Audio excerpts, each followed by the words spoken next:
Un grave accidente ferroviario, una influencer que enfrenta un juicio millonario y el peligroso alcance que está teniendo la inteligencia artificial. Estos son algunos de los misterios semanales.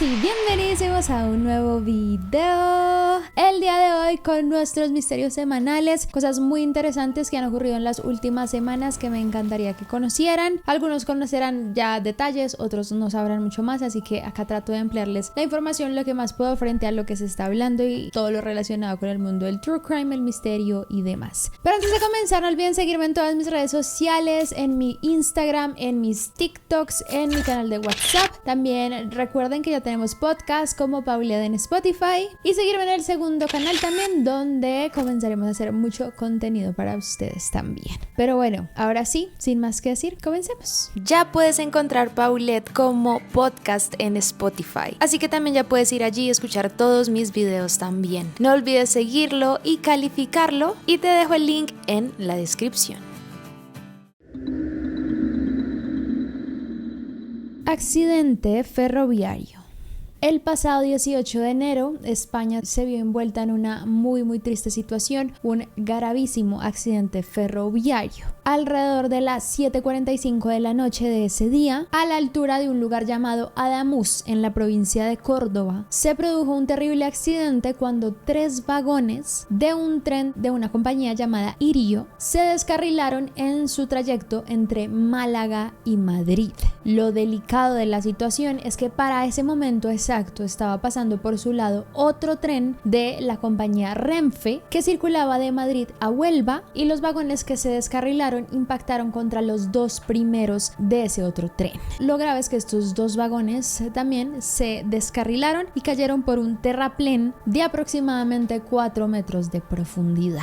Es una tragedia de una magnitud muy alta. En el tren de Irio iban alrededor de 300 pasajeros y el de Renfe transportaba alrededor de 184. En estos tramos, que son en línea recta completamente, estos trenes iban a una velocidad de más de 200 km por hora, entonces ya se imaginarán la velocidad y el impacto de ese momento, quedando completamente destrozados y convertidos prácticamente en láminas cuando ocurrió el impacto. Se estimó alrededor de 40 personas fallecidas, más de 102 heridos, algunos todavía desaparecidos para el momento en el que estoy grabando esto, y varias personas están en estados bastante delicados y algunos de niños estaban involucrados también. El conductor de uno de los trenes pierde la vida en este impacto, saliendo despedido por el vidrio de este, y también varios cuerpos han sido muy difíciles de reconocer porque pues ya saben que el impacto genera un tema bastante complejo y solo a través del ADN se podrá saber de quién se trata, cosa que seguramente va a durar bastantes semanas. Esta tragedia sin duda ha generado muchísimo desconcierto alrededor de todas las personas que estuvieron viviendo estos terribles hechos, especialmente porque los trenes eran prácticamente nuevos y la vía donde se accidentaron había sido renovada y le habían invertido más de 700 millones de euros y había sido terminada en mayo del año pasado, o sea, también llevaba muy poco tiempo de comenzar a funcionar y se está tratando de descubrir qué lo ocasionó, habiendo algunas especulaciones de que en una parte de esa vía faltaba un tramo, lo que puede dar a entender que probablemente se cayó en algún momento. Se descartó completamente cualquier fallo humano dentro de este accidente, ya que los sistemas de seguridad de estos trenes normalmente corrigen cualquier error humano o de conducción, y más que todo se piensa que el origen sí pudo ser de la infraestructura o en algún caso de los trenes. Varios pasajeros han subido videos a redes sociales mostrando estos momentos antes de esta tragedia donde ellos podían notar el temblor grande que se daba en los trenes, y a pesar de que es un lugar donde se mueve un poco, no tendría por qué haber tanto movimiento y parecía, mejor dicho, esto como un temblor, ¿saben? Y varios han hecho esa denuncia porque evidentemente había algo que no estaba bien. Pedro Sánchez, el presidente, decidió que toda España debería tener 3 días de luto tras lo ocurrido y aseguró que llegaría hasta el fondo para esclarecer las causas del accidente. También es bastante sorpresivo porque actualmente España cuenta con la red de alta velocidad más amplia de Europa y es la segunda del mundo después de China. La verdad, mis condolencias para todas las personas que sufrieron algo allí terrible. Saben que también le tengo un cariño gigante a España por cosas de mi vida que viví. Bueno, conocí este país de formas maravillosas, así que de verdad les doy mi sentido pésame y espero que se logre resolver esto lo más pronto posible.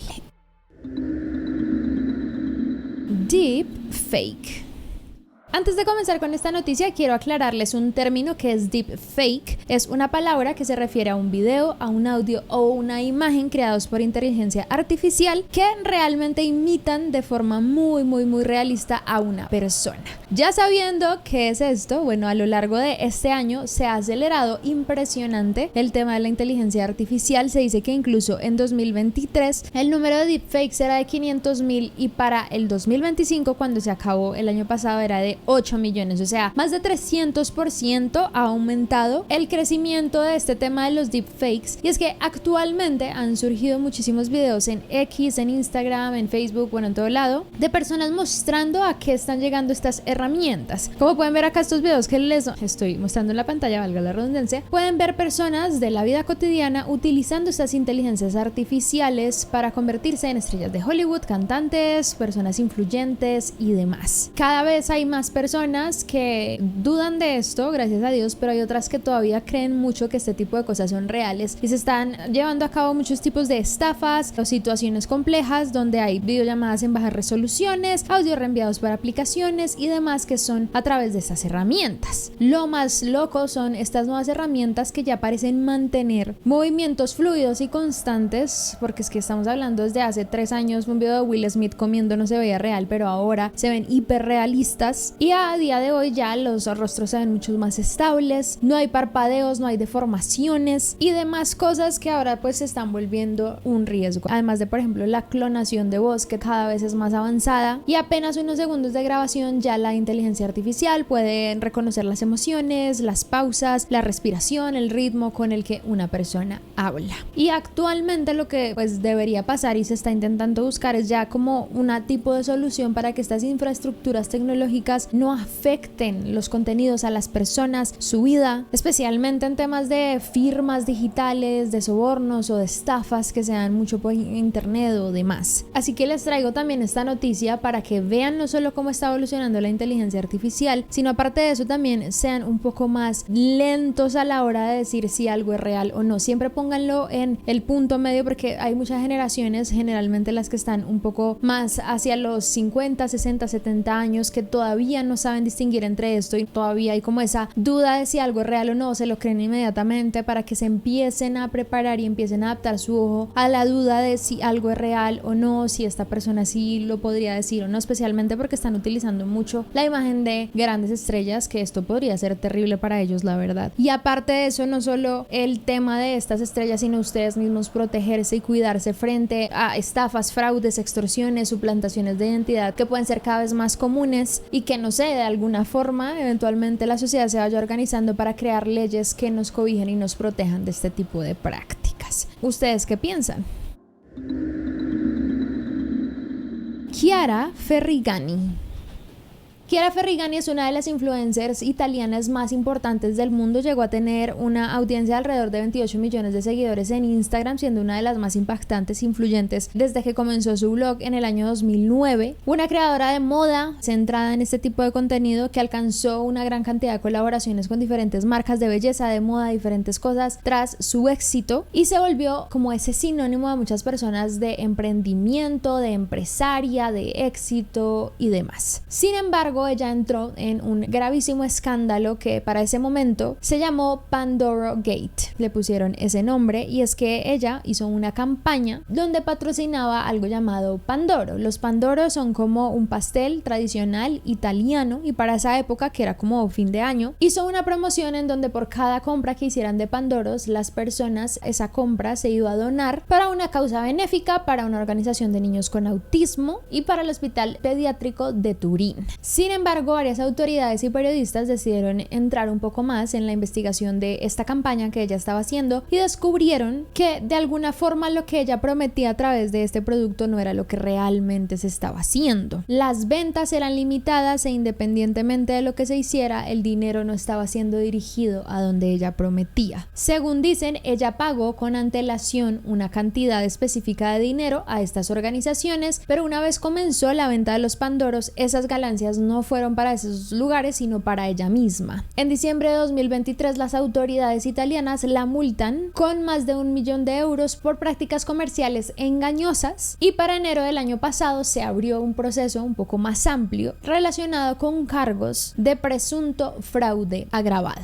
Obviamente esto trajo un montón de atención mediática, generó obviamente muchos debates frente al gremio de los creadores de contenido y los influencers, que seguramente muchos, no les digo que no, seguramente hacen esas prácticas engañosas hacia sus públicos, y pues obviamente tuvo muchísimas consecuencias personales para la misma Chiara también, en donde le cancelaron contratos con marcas, donde su reputación se vio completamente afectada y sus números. Como respuesta a este caso, en su momento el gobierno italiano creó una ley en 2024 llamada Ferragamo Law, donde se busca regular completamente las actividades de los influencers con más de 1 millón de seguidores para prevenir la publicidad engañosa y los fraudes a sus seguidores, que yo siempre he pensado que acá nos falta una regulación a los influenciadores muy importante, porque hay muchos casos donde ha ocurrido esto y ya lo conocemos, pero este caso lo traigo a colación nuevamente porque justamente este mes que acaba de pasar, enero, el Tribunal de Milán finalmente absuelve a Chiara de los cargos de fraude agravado. Dentro de lo que dijeron frente a esta resolución fue que no demostraba un delito bajo ese término y tras acuerdos previos y pagos realizados, el caso no tenía fundamento penal. La chica declaró que este proceso había sido una absoluta pesadilla y estaba bastante feliz de poder recuperar su vida, pero pues esto no quita que dejó su imagen bastante dañada, perdió un puesto también en un lugar donde estaba trabajando en una revista de moda importante, y también fue el recordatorio, es el recordatorio este caso para muchos creadores de contenido que también tienen responsabilidades legales y que ese tema ético no debería ignorarse. Ustedes que empiezan con el caso de Chiara, pero yo creo que acá en Colombia también debería haber una regularidad en este tipo de cosas.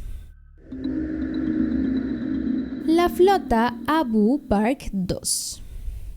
Este es uno de esos misterios que hace rato no les traigo y es relacionado como con historias, leyendas, cosas del pasado bastante interesantes, aunque esta en teoría es bastante real y ocurrió en el siglo XIV. Todo esto antes de que Colón llegara a América. Se dice que un emperador africano había intentado justamente cruzar el Atlántico con una flota de barcos gigantesca. Eran muchísimos, pero nunca regresaron. Abu Bakr II era su nombre y era del imperio de Mali, que se dice que es uno de los reinos más ricos y poderosos de la historia, y a día de hoy se puede decir que era la persona más rica en la historia de la humanidad. Y Mansa Musa, que se conocía justamente como el hombre más rico de la historia, fue el que contó esta historia. Dice que en 1934 su antecesor Abu había decidido liberar el puesto para que él lo tuviera y él poder hacer una ruta marítima, poder comenzar a hacer una expedición hacia nuevas tierras. El objetivo, ver qué había más allá del océano, como en su momento antes lo había hecho Cristóbal Colón. Según el relato, se habían llevado 200 barcos por el Atlántico, pero solo uno de esos barcos había regresado de esa expedición. Según lo que dicen, este hombre explicó que el mar tenía la corriente más poderosa que un río, los barcos fueron arrastrados hacia algo completamente desconocido y que él fue el único que logró escapar mientras los demás no.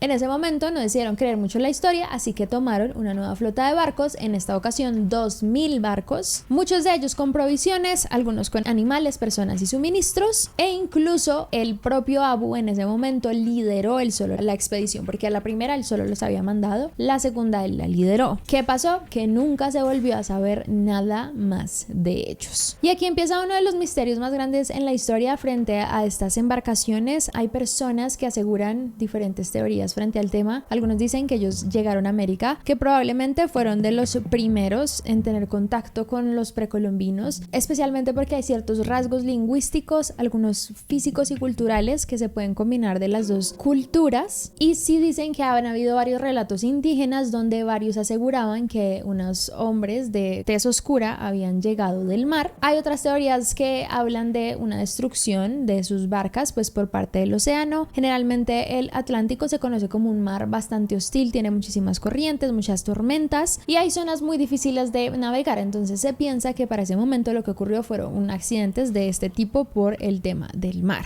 Y hay otros que dicen que simplemente fue falso, que esta historia no existió, que simplemente la contaba Mansa Musa para darle como poder a su reino y como demostrar que tenían un montón de barcos y cosas similares, pero la verdad el detalle de las corrientes sí coincide muchísimo con la llamada corriente ecuatorial del Atlántico, que se dice que es bastante peligrosa. Yo creo desde mi lado que algunos se alcanzaron a llegar a América, otros probablemente pues sí murieron en estas condiciones del mar, pero pues no sé ustedes qué piensen. Pero bueno chicos, hasta aquí estos misterios semanales. Si les interesó, dejen los deditos arriba, coméntenme qué sienten, qué piensan con estas historias, si tienen alguna que les diga para la próxima edición. No olviden seguirme en todas mis redes sociales, saben que tengo 1000 millones de redes y lo más importante, suscribirse a este canal y activar la campana de notificaciones para que les avise cuando subo video. Y ya, muchas gracias por verme, no olviden seguir sus sueños y nos vemos en el próximo. Bye.